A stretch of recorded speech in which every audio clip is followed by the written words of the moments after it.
So to start today, 25 seconds to describe something that no one could ever guess from your LinkedIn profile. So if you look at your profile, you've got a skill, you've got a hobby, no one could ever guess it. But there's a twist. When you tell us, you have to use the techniques from day one, if you remember them. Jocelyn, did you ever do day one? Yeah. Okay, you did it last month? Or before?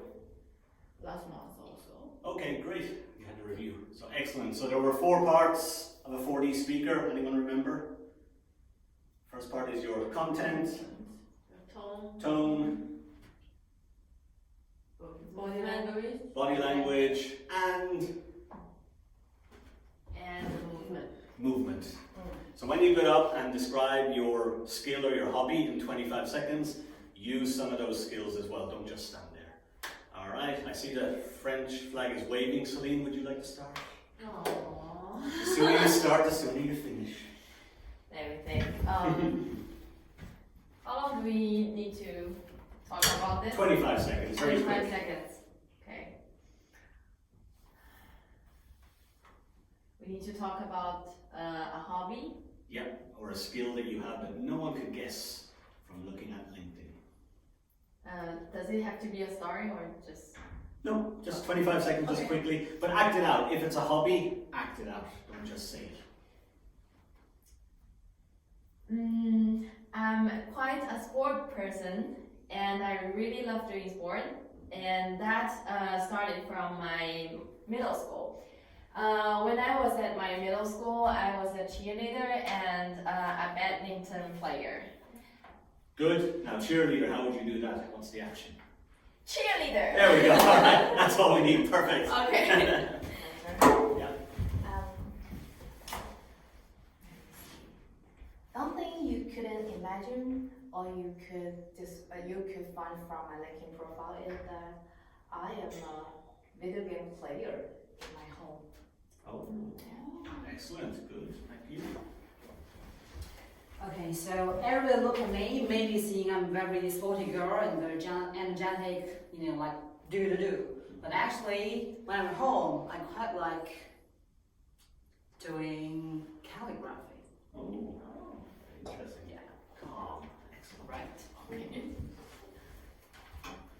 So it seems everybody talk about their hobby like sports, and you know me, I'm really the one who can't enjoy sport, but I know I should to strong my body, also keep fit. So I try to start my sport life as hiking. Ah. Yeah. Hiking. Good. Great. A moment ago I got you to pick some flags. You'll find out in a moment why. But we're going to start by looking at the first module, which is read and react. So why is it important to read the audience? What do you think when you're speaking to them? Getting connections with them. Getting connections. And most of us can do it one-to-one. When we're speaking one-to-one, it becomes pretty easy to get the idea of how people are feeling, what they're doing. But then when we go to a bigger crowd, it can be 10 people, 100 people, it becomes more difficult. So we have this superpower, which is like Superman, X-ray vision. You can see into people, you can see their thoughts and their feelings. But once we go into a bigger group, it becomes very difficult. So we're going to look today at how we can turn on that superpower when you're talking to a group. Now, why is it important, you said, to connect with people? Why is it important to connect with people when you're speaking to them? So you can get engagement with them, and so your message will deliver much more convincing. Exactly. So when you can read people, you get their feelings, their emotions, you get how they're thinking, how they're reacting in terms of your speech, whether they're excited by what you're saying, whether they're bored by what you're saying. And then the next step will be to react to it. Because if you just read it, but you don't react to it, there's no point. So when you get a feeling from someone, maybe they're not enjoying your presentation, you may have to react by doing something a little bit different. Or if they are really connected to what you're saying, then you keep going along that line. So we're going to look at a few techniques of this. The first one is eye contact. Now, why is eye contact important? To show your sincerity. The focus, concentration. Yeah, and this comes back to the first day of training as well. If anyone remembers, a long time ago, but there was a chemical released in the brain when you make eye contact with someone. Anyone remember the name of the chemical? It's not going to be a test all day, by the way. Oxytocin. There we go, oxytocin. Excellent. Wow. There we go. You've probably seen Corbett's 400 times. I can't remember that. I know that word. But it's good. So oxytocin, it's not just about being nice when we make eye contact. It releases a chemical in the brain, and that helps us connect socially. So when we make this eye contact, that gets you really close to people. Now what a lot of people do when they present is they tend to either go around quite quickly making eye contact or skim the audience. And both of those are good. We're going to do a quick practice. You have your flag for a reason. When I'm talking to you, when I make eye contact with you, I want you to raise your flag. When I stop making eye contact with you, flag goes down. Understand? So we'll do a very quick, and I'm just going to talk about anything, it doesn't matter. So now I'm looking around the room as I'm making eye contact with different people, they're going to raise their flag. And as I move around, you can see the flags are going up. It's not moving at all.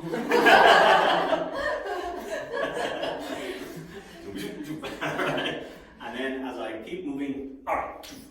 That's a quick idea, you can stop it now, that's the idea. But we want to take it deeper than that. Because if you just make a little bit of eye contact, it's good, but we want to make it stronger. Anyone remember the movie Top Gun? Never seen it. Doesn't matter. The second movie's coming out this year, actually. Secret, I've never seen Top Gun either. But I know the story. Tom Cruise, he's a fighter jet pilot. So he has to fly around shooting down other airplanes.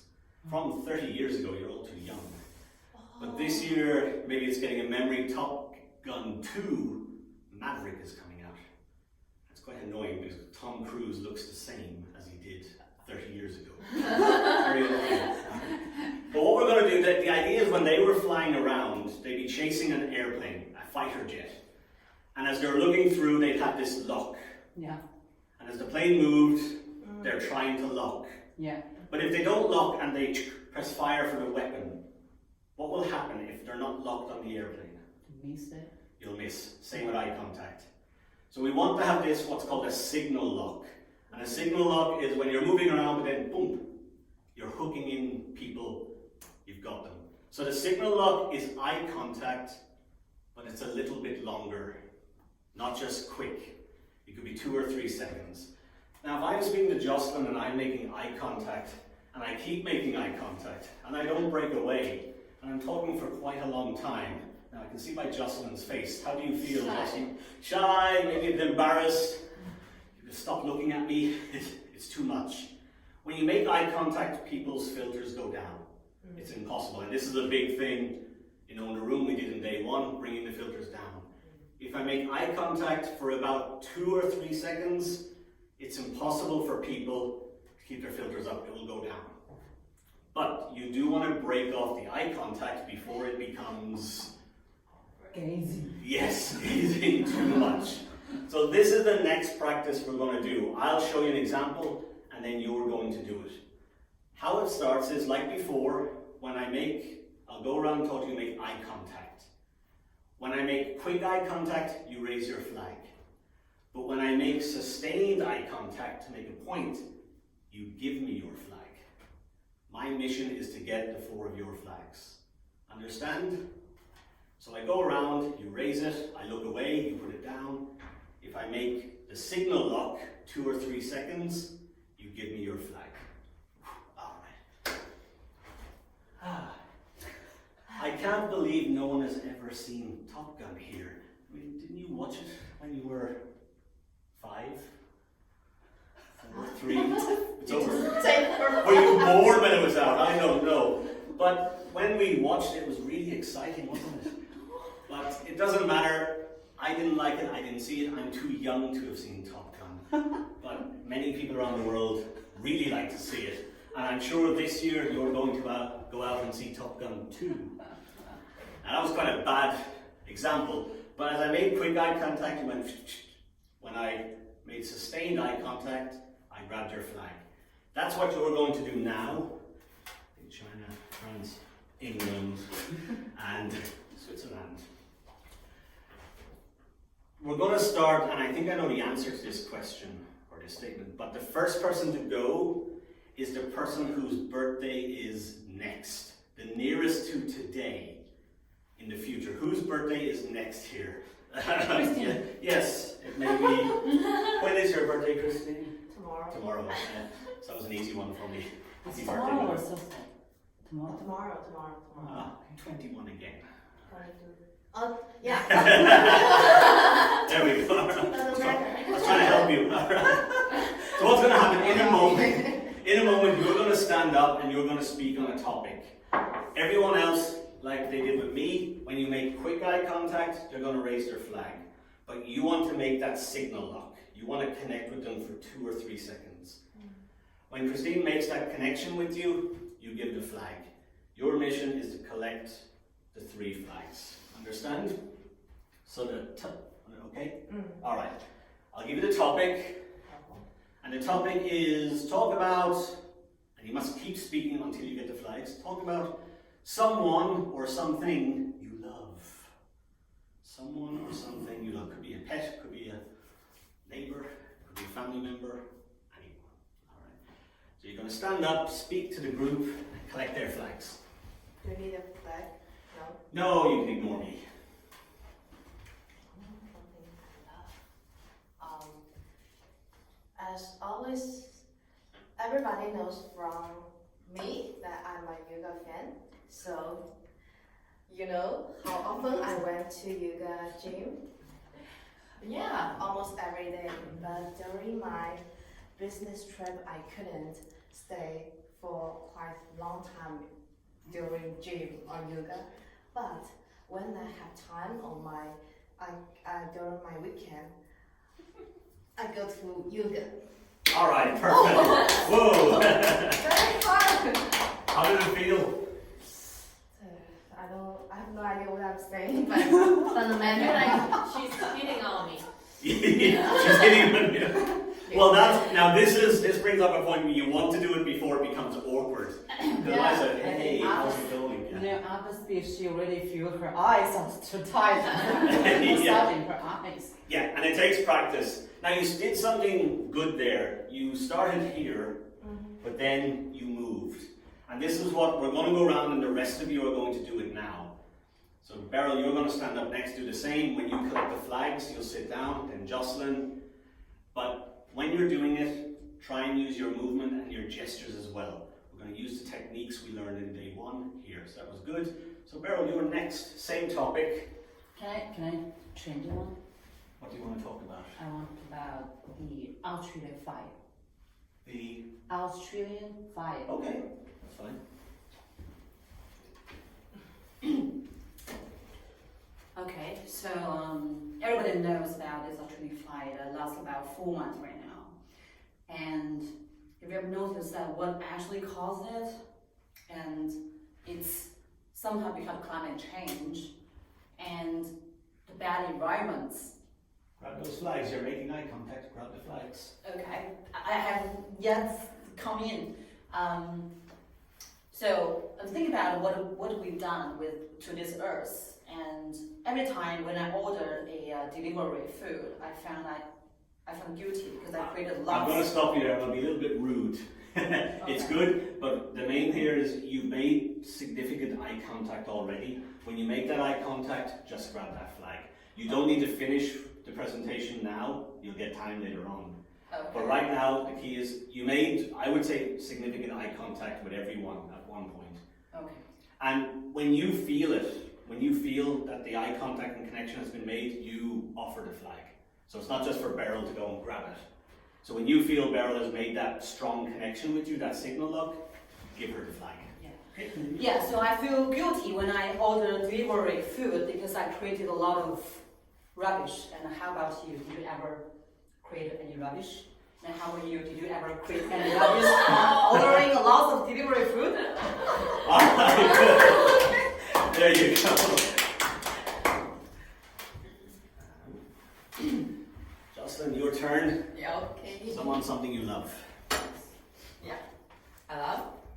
is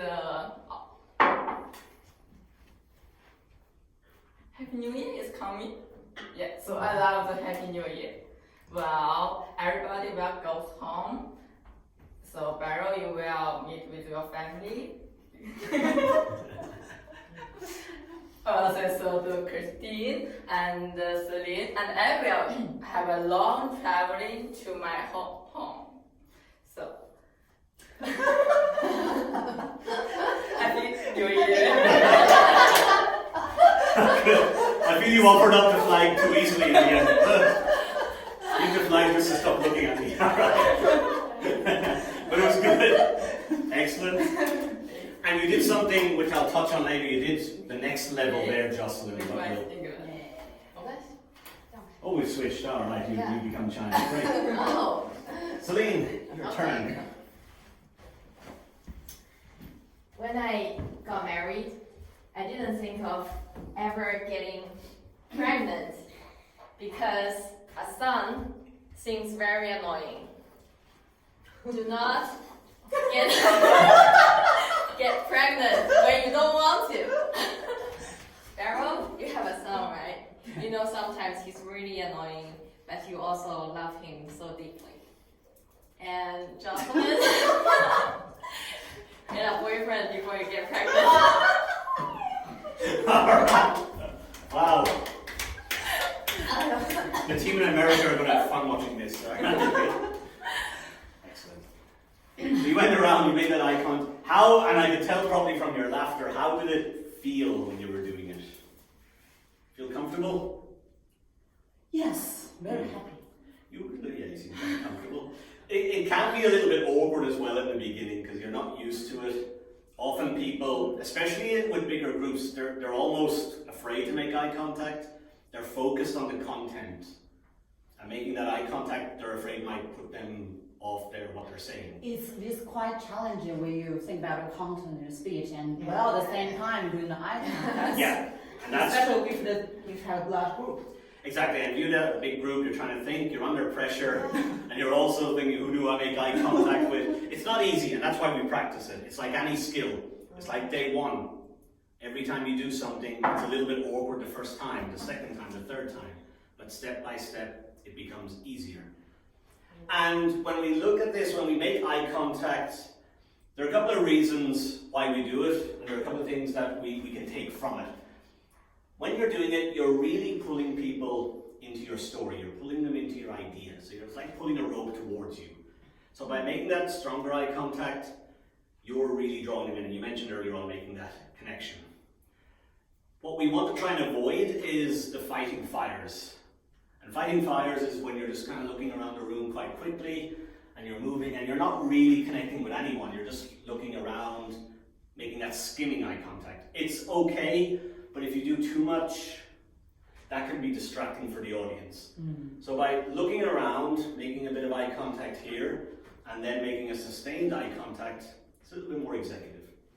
Another thing which I saw some of you do, you can track them down as well with your movement. So when you're speaking to someone and making eye contact, even stepping in at the right time can make that connection stronger as well. That's that one, but we're going to move on to the next level, make that challenge a little bit tougher for you. Although it won't be too tough because I saw at least 2 people that time do it. Names. You were using names when you were speaking. Now a lot of people come to us, and especially me as a coach, they say, how do you remember all these names? You have 20 people, 30 people, how do you remember them all? Well, most of it is just hard work, effort, having a technique. So when it comes to learning people's names, what are some of the ways you can do it that work for you to remember their names? It must match of the names in the face. Okay, names and face. Say it once or twice, repeat. Say it once or twice. Yeah. And that's one of the key ones. There are different ways to do it. But when a lot of people say I never or I can't remember names, they never learned a name in the first place. So by saying it again, especially in training or in a meeting, if you're meeting lots of people, if you're networking, and people come in, hi, my name is Beryl, hi, my name is Jocelyn, hi, my name is Celine, hi, my name is Christine. if I've never met Beryl before, by the time I've got to you, I don't know who she is. And it's not because I forgot your name. I didn't even forget your name. I never learned your name. So one way is to use it in a sentence. Can anyone spell Beryl's name? B-E-R-Y-L. B-E-R-Y-L. Going back to day one, visuals and emotions, we think not in words and numbers, we think in pictures and emotions. Even when you say Beryl's name, if you imagine the letters over her head, which seems a bit silly, but that works. Having a name is like a balloon, a helium balloon that floats away. Someone gives you their name, and then if you don't tie it down, it's gone. So one way is to see the letters, another way is to use their name. So if Beryl walks in, oh, nice to meet you, Beryl. Is that B-E-R-I-L or B-E-R-Y-L? You say B-E-R-Y-L, oh great. Okay. Thanks Beryl, take a seat down there. So just by using the name a couple of times, puts it into the short-term memory. And then later on, you can do it another way. Some people write down the names on paper. Some coaches, when they have the 4 tables, they might write down the names in step by step. But each time you use the name, you're adding another loop, another knot to the string on the balloon. Bill Hooter, when he was here, I didn't know what he was doing first because I was too busy setting up the camera. And Bill just came up to me and said 3 names, blah, blah, blah, and walked away. So what's he doing? But I realized he was just going around the tables, looking at all the names, saying the names again in his own way. And it was amazing. We had 30 people, and almost immediately, within 5 minutes, he was using a lot of their names. Pretty good. But people think it's this magical skill. It's not. It's just effort using the name. So we're going to speak again. Christine, you went first last time, so I won't do it. We went this way, now we'll go this way. So Celine, like before, you're going to speak on a topic. We're going to have our flags. This time, when you speak and make the signal lock, people just raise their flag. You don't give it. So if Celine makes that signal lock eye contact, raise your flag. The next step will be if you use the names of the people in the room. And if you use the names of the people in the room, then they give you the flag. Okay. Makes sense? All right. So the topic, let's see, what will we make it? Pretty easy. Your favorite vacation. Favorite vacation. Mm-hmm.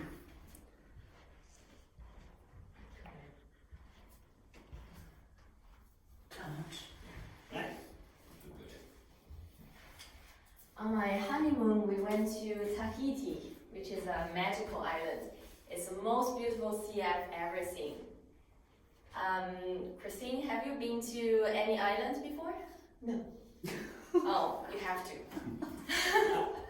Flag. Give the flag. Yeah. Jocelyn, have you been to any island before? No. Okay, but do you want to go to an island? Yeah, sure. Then Tahiti would be a wonderful choice for you. Oh. Thank you. Beryl, I know you've been to Australia recently, right? New Zealand. New Zealand, sorry. How was the sea there? Beautiful. Beautiful. Was it blue or green? I didn't see the sea. I saw a lot of lakes. Okay, but if you go to Tahiti, you will see the greenest sea ever. Good. And I like that. Well, I won't tell you what I like. What was good about that? What do you think was good? What worked?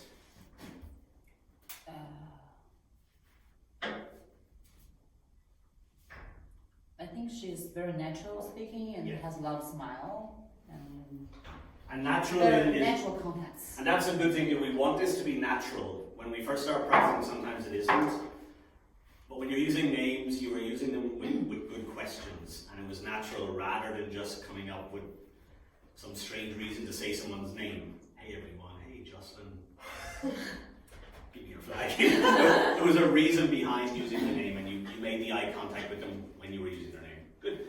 So let's go this way, Jocelyn. You'll be next. Same topic. Favorite vacation. Okay.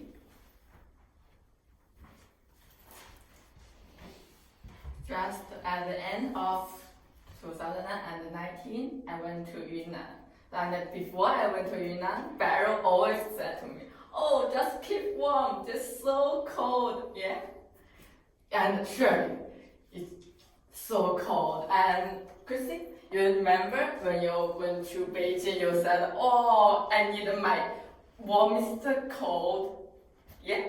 I felt the feeling. Oh my god. And that's so beautiful. Have you ever been to Yunnan? Yes. Yeah, I think you agree. There's a wonderful food and wonderful inside. It's very beautiful. Okay. Thank you. Like you are a travel agency. True. Good. You're next. Yeah, so in last October I went to New Zealand, which is a very beautiful place, but among the mountains, mountain lakes, I also did some extreme things like paragliding. So have you ever done any extreme sports, Yeah. Christine? Yeah. What? Paragliding. You did that? Yeah. Okay. And Celine, did you try do some extreme sports? No, I'm so scared. How about you, Jocelyn? Would you do some extreme to break out of yourself? I think I'll try. Okay, good encouragement.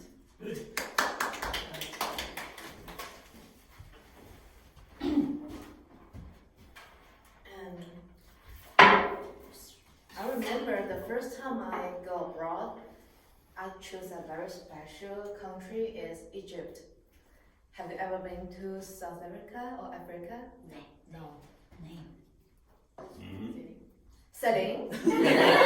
Then that's your next step. You can try to plan to Africa. Because Jocelyn, remember the last time you went to Yunnan, you feel so cold? Yeah. You can plan go to Africa, Egypt. It's quite hot, quite different. Okay. Yeah. Nice. Barrel. So, like New Zealand, Egypt is totally different. You cannot see any green things in the city, but it's totally a different thing. You can taste. Okay. Thank you. Thank you. Good. So even for me looking, I think the eye contact is getting stronger. The names will become more comfortable as you do them. Now we were using individual names there, but names can also be groups of people. So what kind of groups could you, if you want to get a whole bunch of people, but you still want to use a name, what kind of group names could you use? Where people are from. Now I don't think in Shanghai, I normally don't meet many Shanghainese, but who here is from Shanghai? Interesting. Could count. Yeah, you could count close enough. So if there's a group of Shanghainese, you could go, hey, Shanghaiers. Although it's a bit strange, but it's like New Yorkers. Hey, you could say, hey guys, ladies. I don't know in the modern world if people go, hey ladies, but you can group people into a name so you're not just individually naming them. See, then that's drawing more people in. But let's say you have 1,000 people in a room and they're all coming in.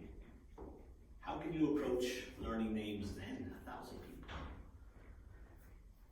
Men and women. Okay, ladies and gents, yeah.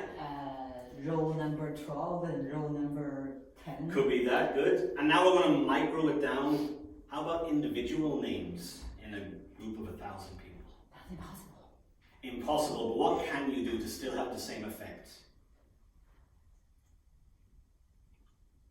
You could learn sometimes in training, for example, in the room, if we have a big group, I might just learn in the beginning 5 or 6 names. And when you learn 5 or 6 names, when you're speaking to the group, use their names.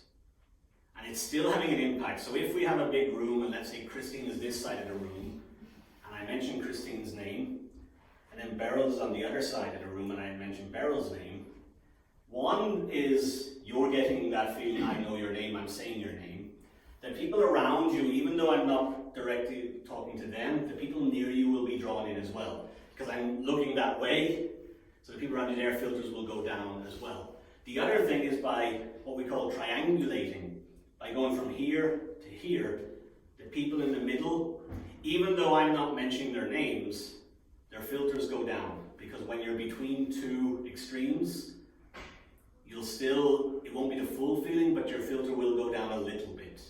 So even in a big group, you may not know everyone, try and get 4 or 5 names at least. And if you can get them at different parts of the room, that's even better. Triangulate, it's a beautiful word, we'll come more to it later, but it's very nice, alright. So we're moving on now. We've done eyes, eye contact, we've done names. The next part is, and we've already done a little bit of it, movement. How can we use movement? In day one, we don't just say we move with purpose. We move for a reason. So I'm going to throw another challenge out there. I'm going to make it even bigger. Let's see. I'll throw a few flags around the room. One's going to be next. Let's say that's a phone. There's a chair. TV. I'll put one by the door. I'll just put this by the door. This time when you're speaking on the topic, you're still going to make eye contact. You're still going to use names. Yes, Justin, I can tell by your face you're excited by this. Eyes, names, and movement. But we don't just want you moving around for no reason. I put one here on the tree.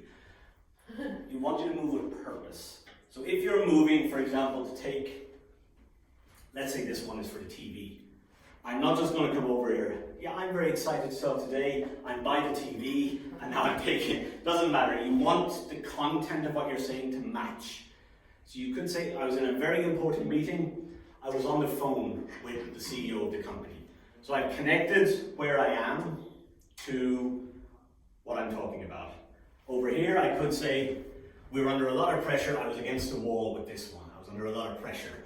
This could be the wall flag. The boss told me to get out, so I left by the very first exit I could see, by the door. So whatever you do when you're moving and taking the flag, it has to match your content of what you're saying. Understand? It's a bit more challenging, Beryl. Yeah. Well, I need to figure out the content that matches with door or yeah. Now, trees. right now, because it's quick practice, I don't expect it to be perfect. But once it's not just, hey, I'm by the TV, give me a flag. You want to at least match it a little bit. I was watching TV. I was on the phone. Something like that. Okay. Let's see. So this is first. Jocelyn, you'll be first this time. And the topic is, it's our favorite topic. Why did I join, or what brought me to join On The Room? What brought me to join On The Room? We may have a reason next to you. But so you're going to use eyes, names, and movement. Understand? Why did you join On The Room? Could be. Phone is always easy. I know it's challenging, but give it a go. Just a challenge. It is. What bring me to On The Room? Faith. Faith, yeah. That's true, Christine. You know me. It's faith.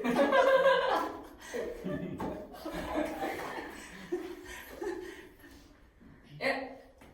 I agree with Christine because I met so wonderful people here. Celine, Beryl here, and also Barry. And when Beryl introduced me the company, it's the Star company. Okay. Ask for it. And she said, oh, this is a wonderful girl. You should learn from her.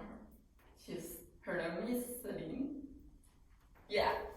And I know you are attractive. So sincere. A beautiful emotional story. Yeah, but the real reason which she bring me here is, Ascent is a star work. So I'm not just the copywriter, just sit here to face the computer. I'll try to outside to face the more world, like I will do my company branding, which maybe you can watch TV and you're gonna, oh, on the room, it's a training company, your truth. I'm going to stop you there, that was really good. Wow, yeah. So you can put some of those flags back, but excellent. Now, what was good about that? Apart from eye contact, names was good. Mm-hmm. How about the movement? Emotional. It was emotional, the story. And the movement really matched what you were saying. It was really nice that I don't just sit there and work on a computer. Yes. Work on marketing, you can also see it on the TV, online. Really connect, and the fact that your message was connecting to the content and to your movement made it much stronger. So very good. So that's the gauntlet has been thrown down. You have to follow Jocelyn, that's a tough one. Beryl. Yeah, so much pressure. No pressure.